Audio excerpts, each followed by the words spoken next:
PKK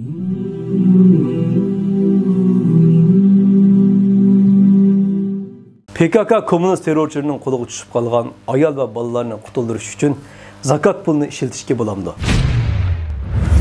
Zakat bu namazga o'xshash islomning turiklarining biri. Qur'oni Karimdagi namozga buyurgan oyatlar zakatga mo billa buyurgan. Zakat o'z joyiga berilsa, ondan buningdan ko'zlangan maqsad vujudga chiqadi. Zakat faqat fakir miskinlarga berilgan bo'lmasdan, balki 8 turli kishiga sarf qilingan bo'lib, buni Alloh taolo o'zi Qur'oni Karimda aniq qilib belgilab o'tgan. Alloh taolo mundaq deydi: Zakat faqat fakirlarga, miskinlarga, uni yig'adigan xodimlarga, dillarini islomga moyil qilish ko'zda tutilganlarga, qo'llarini ozod qilishga, qarzdorlarga, Allohning yo'liga va ibn sabillarga berildi. Bu Allohning belgilamasidir.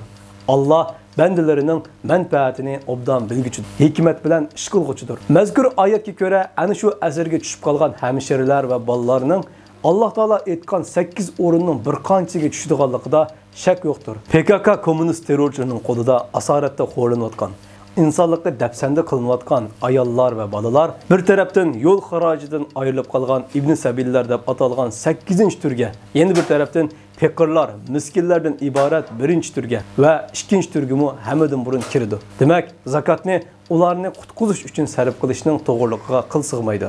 Alloh taolo barcha mazlum musulmonlarga yordam qilgay. Ana shu asrlikdagi hamshiralarning tezroq qutulishiga osonlik bergay.